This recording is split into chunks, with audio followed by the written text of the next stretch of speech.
E é uma coisa que eu deixei muito claro, assim, eu não sou o porta-voz do governo. Enquanto secretário, existe uma série de outras questões aqui. Fábio sempre teve muito claro na cabeça dele a importância que a comunicação tinha. Lancei meu site agora, queria uma ajuda. Tá, mas aí como é que eu vou prestar conta disso? Justificar isso. A diferença do mercado privado para o mercado público é que no mercado privado a gente tem um maior controle de todas as variáveis dentro de um processo, dentro de um planejamento. Já no segmento público não é tão simples assim. Uma das campanhas mais difíceis desses últimos anos, eu acredito, que também pegava ônibus, que também ia para fim de linha e uma série de outras coisas, que no meu primeiro emprego foi no cinema. E eu falo a gente porque Sim. Uma secretaria não se faz só do seu secretário. Onde tiver um sergipano, a comunicação tem que chegar, mas ele também tem que se fazer ser ouvido.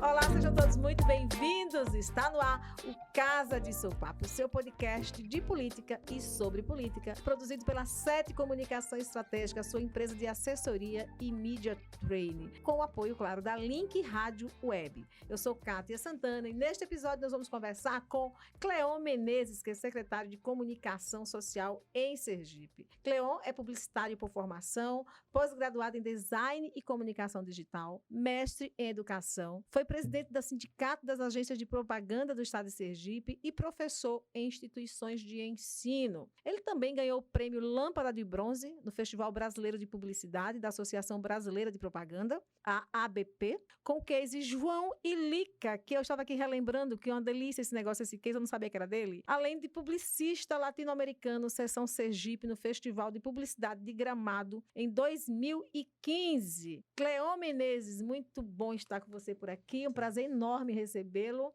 Queria que você começasse por João e Lica, que foi o seu primeiro trabalho como publicitário, não é? Eu já tinha um tempo, né? Antes de tudo, eu queria desejar um olá, né? Para todo mundo que está acompanhando aqui o Casa de Sopapo. Espero não tomar nenhum sopapo hoje. Eu vou ser boazinha. Mas é uma satisfação, principalmente, estar aqui com um profissional como Kátia. Nossa trajetória, ela andou um pouco em paralelo aí, eu sempre acompanhei muito o trabalho de Kátia, e para mim é uma satisfação hoje estar podendo estar aqui, e eu não falo isso da boca para fora, porque, de fato, teve até uma vez que a gente estava dando aula na pós, lá Na Fanese. Na Fanese, e em outros momentos que a gente já tentou trabalhar junto, eu sempre disse, vamos... Precisa de um profissional da área tal. Olha, tem Kátia aqui. Mas ninguém me contrata, que absurdo, Mas tenho certeza que, assim, para mim é muito satisfatório. E sobre a questão do João e Lica, para mim foi um divisor de águas no aspecto tanto profissional quanto pessoal. Foi uma época que a gente estava no início ali, logo desse boom do digital, a gente não tinha as redes sociais como a gente tinha hoje. Eu sempre acreditei muito em comunicação, eu sempre costumo dizer que não fui eu que escolhi a publicidade, que é a publicidade que me escolheu. E até quando eu vou contar a minha história para os alunos, porque todo mundo olha para mim assim e fala assim, para você é fácil falar isso aqui agora. Aí eu venho com aquela história triste, com a música do Chaves de fundo, sabe? Sim. Contando que não era assim, que também pegava ônibus, que também ia para fim de linha e uma série de outras coisas. Que no meu primeiro emprego foi no cinema. Eu era o que a gente chamava um nome bonito, Usher, mas não era o cantor, não. Sim. Eu ia lá, limpava a sala depois da sessão de cinema. Comecei com 17 anos lá. Então, assim, tem toda essa historinha. E eu sempre gostava muito de me comunicar, sempre foi muito... apesar de ser tímido. E parece muito caladinho. Só parece, né? E assim, João e Lica foi uma oportunidade que surgiu. E foi uma oportunidade bem, assim, daquelas que quando tem que acontecer, né? Eu brinco assim, quando o raio bate. Um dos clientes, que era a GW, chegou e despretensiosamente falou, tem um ponto ali na Francisco Porto que... eu tô tentando alugar ele e vocês podem usar a estratégia que vocês quiserem, né? Do tipo... E aí, por isso que eu falo da empresa, porque ele foi muito parceiro em acreditar naquilo dali. Sim. E aí, a gente fez um brainstorm, passou o final de semana, e quando chegou na segunda, a gente tinha marcado para ter uma outra reunião. Aí, quando eu cheguei, falei, rapaz, e se a gente simulasse uma briga de casal? Aí, todo mundo olhou assim pra cara do outro. Aí, como assim simular uma briga de casal? Não, se a gente fizesse como se eles estivessem usando aquele papo e dar visibilidade... E aí foi uma história que transcorreu da melhor forma possível. E aí quando eu falo pessoal, foi que, de fato, ali, para mim, fechou um ciclo que para mim foi muito importante, que era aquela coisa de perceber o poder que a comunicação tinha. Eu estava em um bar, no Amanda, com os amigos, E quando eu menos espero, me pego na mesa do lado, duas pessoas conversando sobre João e Lica. João e Lica. Eu comentei várias vezes na redação do jornal. Estava super curioso como é que um casal ficava brigando publicamente. E aí, quando isso aconteceu na mesa do lado, e a outra vez que eu tava entrando no prédio de um amigo, e o porteiro tava falando, eu falei, rapaz, de fato a coisa girou, né? Então ali eu entendi o poder que a comunicação tinha, ali de fato eu entendi a importância da minha profissão, o papel que eu tinha enquanto profissional da área de comunicação. E foi bom, não necessariamente assim, logicamente que ganhar um prêmio é muito bom, porque a gente concorreu com empresas com estrutura muito maior, estrutura... Você coroa, na verdade. E eu acho que posso dizer assim, que foi uma das primeiras campanhas que viralizou aqui no estado. Sim. Dentro de uma dimensão que a gente sabe que as pessoas aqui, elas às vezes são meio alheias a alguns tipos de... Pra gente entrar na conversa, que é muito difícil, porque aí são vários nichos diferentes e tal. E a gente conseguiu meio que tornar isso um pouco homogêneo. Então, para mim, foi uma grande satisfação. Agradeço o tempo todo também a toda a equipe da agência que participou. Sim. Todo mundo conseguiu ficar de boca calada, assim. Ninguém compartilhou nada com ninguém. A conversa terminou no Francese. Então, e ainda aconteceu isso, né? Que uma outra agência viu na ação da gente uma oportunidade que um cliente tinha ele, na verdade, ele se utilizou da campanha da gente. Eu não sabia disso. Não, ele eu surfou. Achei que fazia parte da campanha. Não. Ele surfou na onda da gente. Então, assim, uma campanha que pautou outra campanha. Ai, que maravilha. Eu não sabia. Eu achei que tivesse sido a mesma campanha com o propósito de chamar atenção para o francês à época. Não. Aí eles tentaram surfar na campanha para tentar dar um fechamento, e foi quando a gente... E surfaram bem. Surfaram bem. Muito bem. Agora, saindo da comunicação privada, que é a sua casa, a sua praia, indo para a comunicação pública. A sua primeira experiência, né, na comunicação pública, você veio da campanha do governador Fábio Meirelles, do então candidato Fábio Meirelles. Meirelles o quê? Meirelles é o vereador. Eu sempre elejo Meirelles, a governador, a deputada, enfim. Quem sabe ele vai ser governador um dia. Né? Governador Fábio Mitidieri, você participou da campanha dele e tornou-se secretário de comunicação, que é uma pasta extremamente espinhosa, inúmeros desafios, não só pela comunicação em si, mas pelas relações, né? Sim. E aí me fala um pouquinho como é que foi essa transição e o que é que você tem vivido nessa comunicação pública? Com o governador Fábio, eu tive a oportunidade de iniciar ali em 2019, quando eu fui convidado para atuar nas redes sociais dele, enquanto ele já era deputado estadual, deputado federal. E aí, a partir dali, em 2020, eu fui convidado também por ele para coordenar o núcleo do PSD, do partido, em que a gente fez campanha para todos os proporcionais naquela eleição 2020, para prefeitos, para vereadores, e aí a gente teve um êxito, o partido saiu daquela eleição como um dos maiores partidos do estado, porque tinha o maior número quando não era o prefeito, era o vice, então quando somava, deu uma grande força para o partido. E em 2022, né, foi quando ele foi para a campanha para governo, e aí foi uma jornada dura, mas graças a Deus exitosa. E quando a gente se deparou com, acho que uma das campanhas mais difíceis desses últimos anos, eu acredito, porque elas tiveram muitas situações que faziam com que a campanha, ela de vez em quando estava indo por um caminho e de repente tinha uma variável que mudava para outro caminho, então... E muda tudo, né? E muda tudo, e assim, o cenário que tinha sido pré-estabelecido, a estratégia que tinha sido pré-estabelecida, ela sempre ficava se adequando àquele cenário, e de certa forma a gente conseguiu alinhar, conseguiu fortalecer a comunicação. A questão da inegibilidade de um candidato também prejudicou muito a comunicação, porque a gente precisava perder um tempo, na verdade, informando as pessoas sobre uma situação. Então, foram coisas assim, que foi uma faculdade. Quem disser que passou por aquela campanha ali, foi uma faculdade, porque a gente teve todos os cenários possíveis e impossíveis acontecendo dentro de uma única eleição. E tem que aprender de qualquer jeito, né? E tem que aprender de qualquer jeito. E a gente vai percebendo que fórmulas, elas não se encaixam muito mais na comunicação hoje em dia. A gente percebe que o dia a dia, ele é muito dinâmico. Às vezes você tem uma informação que ela é bombástica no início da manhã e que no final da tarde ela já não é mais. Então a sobreposição da informação hoje é muito grande. E a pulverização dos meios, né? As pessoas hoje, elas não têm um ponto central de concentração, de dizer assim, eu tô aqui, tô vendo isso, e aquilo ali você consegue... Que uma das estratégias, né, que a gente usava muito, que era o que a gente chamava de cross-media, A gente pega o máximo de canais possíveis, emite a mesma mensagem para poder massificar da melhor forma possível. Sim. Mesmo assim, dessa forma, as pessoas, elas hoje têm um ponto de atenção muito mais difícil de ser acionado.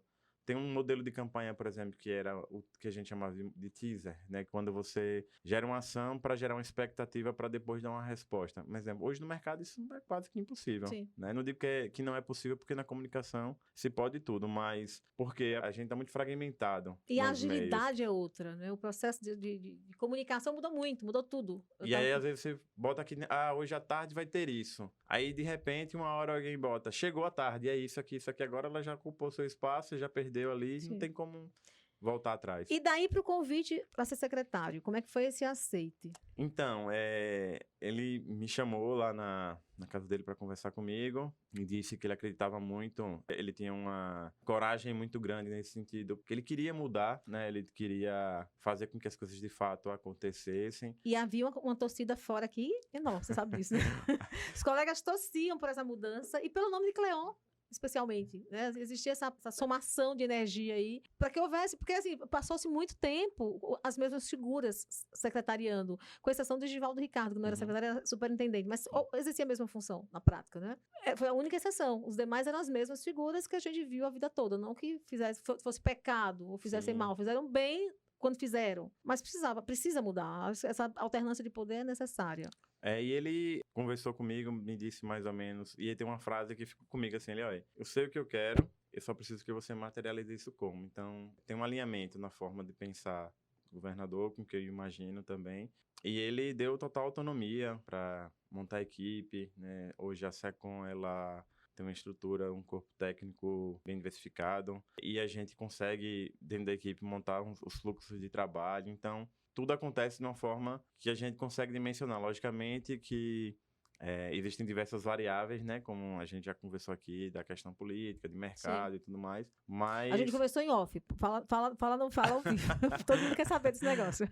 Não, então, que para mim eu acho que o maior desafio foi justamente a diferença do mercado privado para o mercado público. É que no mercado privado a gente tem um maior controle de todas as variáveis dentro de um processo, dentro do planejamento. Já no segmento público não é tão simples assim, porque as variáveis externas, elas às vezes é quem pautam o fluxo da comunicação pública. Então, isso tudo para mim foi um grande desafio. Eu brinco com todo mundo, assim, que eu já fiz uma conta de quantas pessoas eu recebi em 3 meses de governo, né, nesses 100 dias, e chega quase a 300. Então, dentro de um gabinete. Aí você imagina aí que se eu atender 4 pessoas por dia e multiplicar pelos dias úteis de trabalho, foi um momento, assim, que, logicamente, que muita gente curioso, né, assim, querendo conhecer, saber quem era e tal. E também um momento que eu tive para poder estreitar laços também com a parte da imprensa, com a parte do mercado. Mas, assim, dentro desse balanço, eu acredito que eu consegui otimizar bastante o tempo, consegui fazer, logicamente, aquilo que você me perguntar, se conseguiu colocar em prática tudo que você tinha em mente, não. Mas eu acho que eu consegui ainda dentro desses 3 meses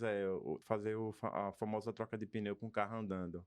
Hoje, dentro dos veículos de comunicação, eu já tenho uma proximidade com os profissionais da área que eu não tinha antes, já entendo um pouco mais de como é o fluxo da diferença, então isso tudo, para mim, foi muito enriquecedor. Eu tenho a sensação de que parece que foi em 1 ano, em 3 meses. Sim, porque tem muita coisa acontecendo, né, ao mesmo tempo, né? Na velocidade que foi, assim, foi muito... Eu até acho que semana passada, chegava lá às 7h30 da manhã, 8 horas da manhã e saía 10 da noite, né? Então, porque às vezes do horário que eu tinha para fazer aquilo que eu precisava fazer era depois que acabava o expediente. Então, eu tinha depois que acabavam os pedidos todos, né?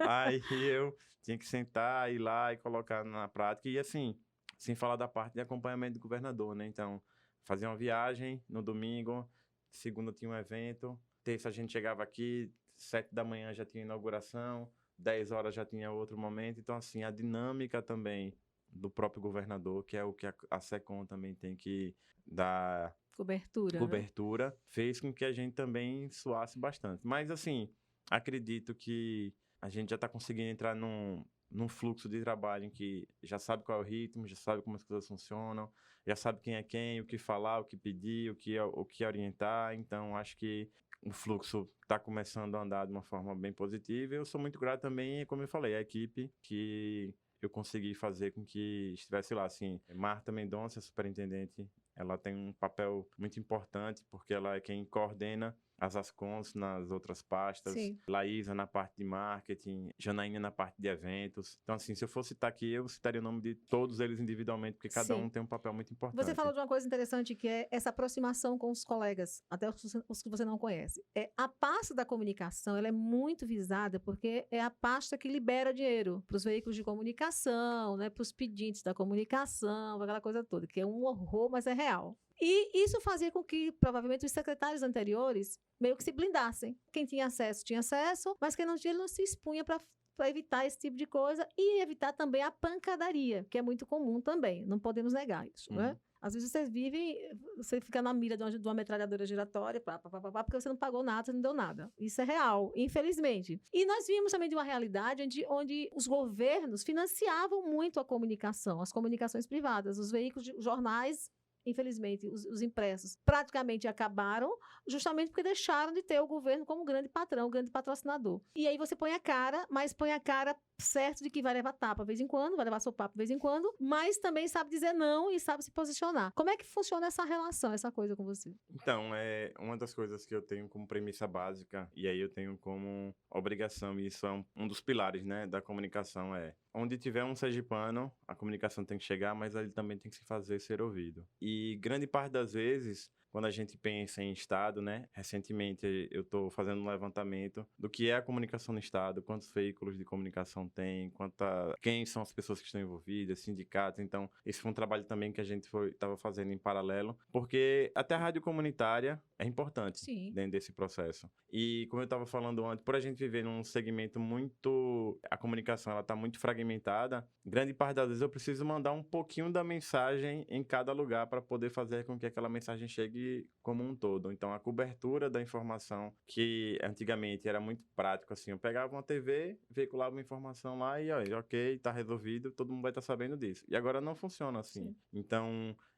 nesse processo que você pontuou, acho que também está existindo uma mudança, né? Eu percebo que está tendo uma mudança nesse movimento do mercado propriamente dito, da própria política, né? Está existindo uma renovação, de fato. O governador tem 46 anos, né? Aí você vê na presidência da Lese Jefferson, né? Então... 42, 44, Eu acho que né? é 44, Eu tenho 40. E assim, em vários cargos, assim, existe um movimento em que a gente que estava o tempo todo acompanhando aquilo e, de fato, queria fazer alguma coisa, querendo mudar, querendo fazer com que as coisas acontecessem. Então, assim, a gente está tendo a oportunidade agora. E eu acho que é um dos grandes méritos, acho que, do governador Fábio, é justamente essa mentalidade de dizer assim, não, a gente precisa mudar. A gente precisa renovar isso daqui. E ele mesmo é a pessoa que chancela isso. E quebrar os maus costumes, né? Que eram muito comuns, né? Quando você assumiu a secretaria, antes passou-se por um tempo aí de uma superintendência. Acabou-se a Secretaria de Comunicação, passou a ser superintendência que Givaldo Ricardo, com muita maestria, comandou.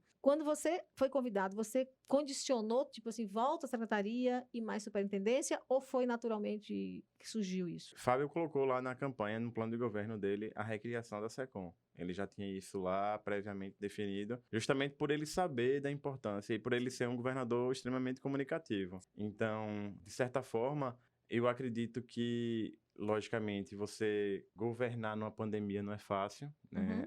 Então, a pandemia, ela pegou aí todo mundo de surpresa e eu acho que os gestores, eles precisaram tomar as medidas de acordo com aquilo que eles acreditavam ser cabíveis dentro desse processo, mas Fábio sempre teve muito claro na cabeça dele a importância que a comunicação tinha. Então, todo esse trajeto, para ele ter colocado no próprio plano de governo, isso já era uma sinalização de que ele já tinha olhos para esse movimento. Então, isso já estava lá no papel, já estava documentado. Sim. E é uma das promessas que ele cumpriu logo que ele iniciou o mandato. O que é extremamente salutar, né? Importante, porque sem comunicação você não consegue fazer grande coisa, né?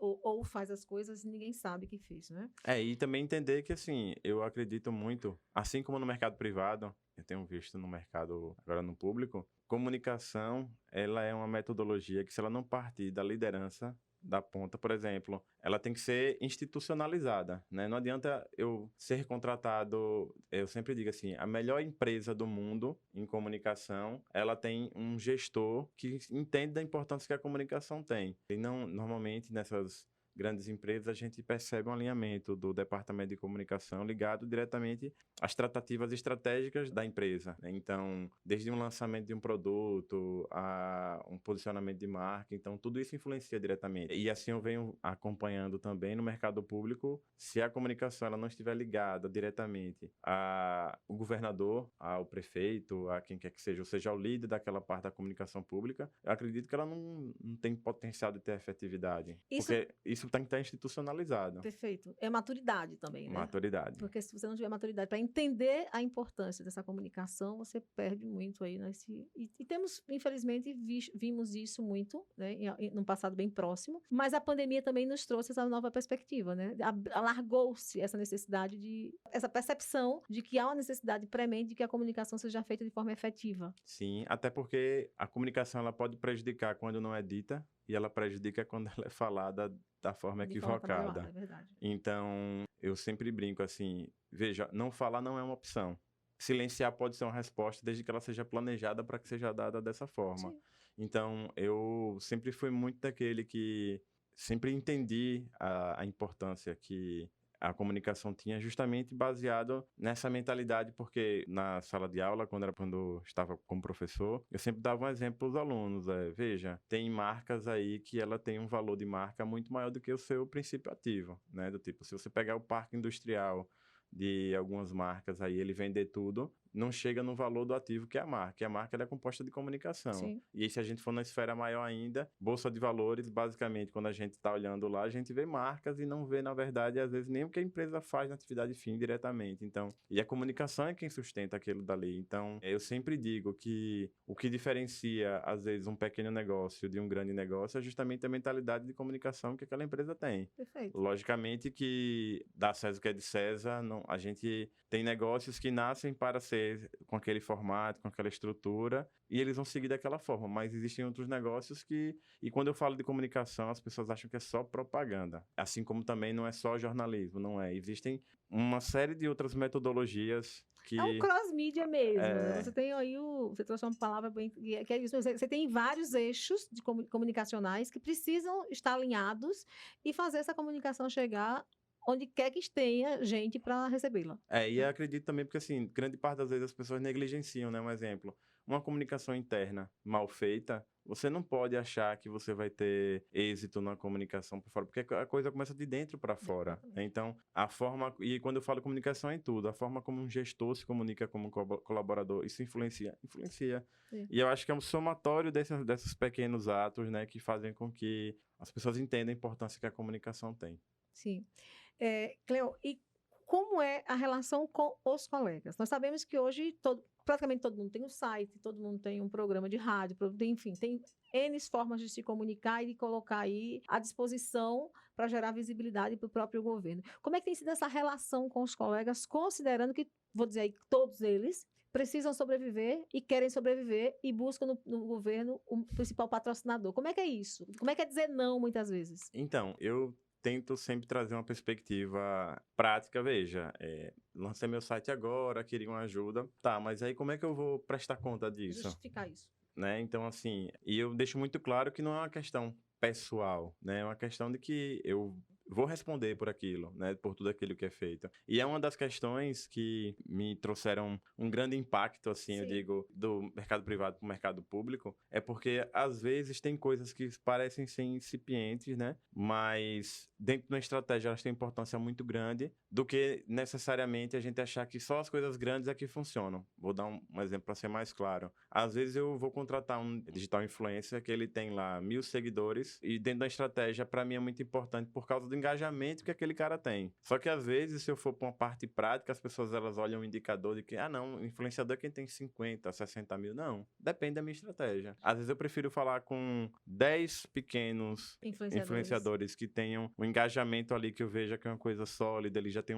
uma coisa que tem um posicionamento claro, uma troca, porque eu sei que aquilo vai me dar uma consistência muito maior do que às vezes eu pegar um influenciador que tem 60 mil e ele vai me colocar dentro de uma ação dele dentro de diversas outras que ele faz. E aí também não estou dizendo que o de 60 mil não é relevante, mas eu estou dizendo que é analisar a situação, né? Sim. Então, só que dentro de uma estrutura, todo mundo, sim, mas por que esse, por que não esse, por que aquele, não, porque... Então, assim, era uma coisa que no mercado privado é muito tranquilo, né? Já no Sim. mercado público não é tão Sim. simples Deu fazer. pro fulano, não deu pra mim, aí vai levar pau, e a gente sabe disso todos os dias, infelizmente é uma loucura. Você disse em recente entrevista de rádio que o objetivo era colocar em prática tudo o que está na mente de Fábio, do governador, principalmente por ele ser um governador que dialoga muito com as pessoas. E o que é que isso, na prática, funciona? Como é que é colocar isso, concretizando isso de forma clara? Ele é um governador, assim, que é participativo. Então, ele, quando a gente vai ter as tratativas sobre comunicação, ele dá a opinião dele. Ele diz, ó, isso aqui eu acho que é importante, isso aqui não é. Ouve também, logicamente. Mas, assim, quando eu falo isso, é muito na lógica de que a comunicação é uma pasta transversal, Sim. né? Então, toda a ação do governo, ela vai desencadear, logicamente, na forma como a gente comunica. Se uma secretaria X desenvolve uma ação, eu tenho que entender como aquela informação precisa chegar na população.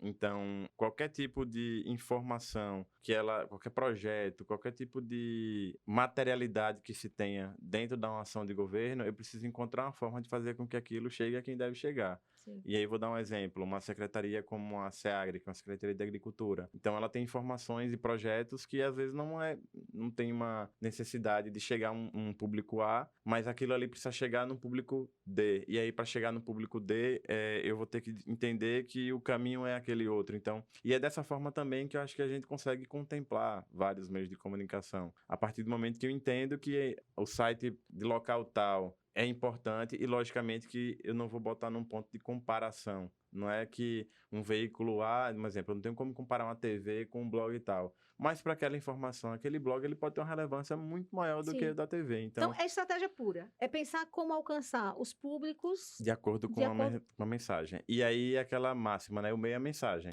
Sim, Isso perfeito. é o básico. Quais são as prioridades da sua pasta nesse primeiro ano de gestão aí, né? Sobreviver, brincando.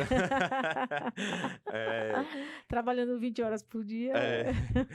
A gente tem uma idealização muito clara daquilo que a gente... E eu falo a gente porque Sim. uma secretaria não se faz só do seu secretário. Eu Sim. acho que toda a estrutura ali ela é muito importante e a gente está muito alinhado nesse sentido. Então, a gente tem um desafio que nesse primeiro momento é implementar uma cultura de comunicação dentro do governo, né? E implementar essa cultura. Quando eu falo é o fluxo da informação, entender que a importância que uma se contém para dentro da pasta, que entender que quando um profissional de comunicação pega um telefone e liga para um secretário, é porque aquilo ali tem uma importância de ser pautado para responder a um veículo. Então, assim, nesse primeiro ano, o desafio da gente é isso, é tentar de alguma forma implantar essa cultura. Logicamente que a gente sabe que pelo dinamismo não é uma coisa que vai ser assim, ó, isso aqui já está posto, isso, logicamente a gente vai ter adequações. Uma das metas que a gente tinha também era a questão da perspectiva de política pública, então entender como a gente pode fazer com que a informação ela resolva problemas da sociedade, né? Então, como a comunicação ela pode ser esse meio para facilitar a vida das pessoas. A gente em breve vai estar anunciando aí também alguns projetos que a gente tem buscado recurso para poder fazer algumas ações direcionadas, como eu falei, enquanto comunicação pública de fato. E basicamente, para esse primeiro ano, são alguns desses projetos. E, logicamente, fazer com que os veículos e os próprios jornalistas, na verdade, o próprio meio de comunicação entenda esse fluxo que a gente está tentando colocar e que tem um objetivo muito claro, assim, fazer com que isso seja benéfico para todos, né? E isso as pastas estão todas ali encadeadas nesse processo? Todas, A gente, primeiro grande desafio foi a gente conseguir reestruturar as Ascons de todas as pastas, porque no começo elas eram núcleos que atendiam mais de uma pasta. Hoje a gente pode dizer aí que quase todas já tem um assessor de comunicação, já tem alguém ali para responder pela pasta. Então, assim, isso já é um grande desafio. Sim. E foi uma preocupação que a gente teve. Fizemos isso alinhados com o próprio Sindicato de Jornalismo também. A gente conversou muito sobre as ações. Café.gov, que a gente lançou também, que foi aquela coisa de fazer com que o governo estivesse mais próximo da imprensa, então pautando de uma forma mais descontraída, que não fosse aquele formato de coletiva também, foi uma coisa que a gente já conseguiu, já foi um mérito muito grande. Então, assim, a gente é muito transparente coerente naquilo que a gente quer, assim como a comunicação deve ser. O alinhamento é esse, a gente conseguir fazer com que se entenda. Até algumas coisas no começo foram difíceis, porque antes existia na figura do superintendente a mentalidade de que ele era o porta-voz do governo. Sim. E é uma coisa que eu deixei muito claro, assim, eu não sou o porta-voz do governo. Enquanto secretário, existe uma série de outras questões aqui. Então, a gente tem um núcleo de rádio, tem um núcleo de marketing, núcleo de jornalismo, núcleo de redes. Então, tudo isso para a gente saber direcionar aquilo que precisa ser direcionado na hora que for necessário. Muito bem. Cleo Menezes, muito obrigada por participar aqui do Casa do Seu Papo. Foi um prazer enorme bater esse papo aqui com a gente, com o pessoal que está nos acompanhando aí, né? Não só no Spotify, mas em todas as redes. Muito obrigada por participar com a gente, por acompanhar essa conversa. E não esqueçam que nós estamos aí no Instagram, no Facebook, no Twitter, no TikTok, no LinkedIn e no YouTube. Então, @Casa do Seu Papo, você nos encontra em todos os cantos. Entrem que a casa é de vocês. Lembrem que eu sou Kátia Santana. Este é o Casa do Seu Papo, podcast de política e sobre política. E você é sempre meu convidado a entrar, sentar e ficar à vontade. Grande abraço e até lá.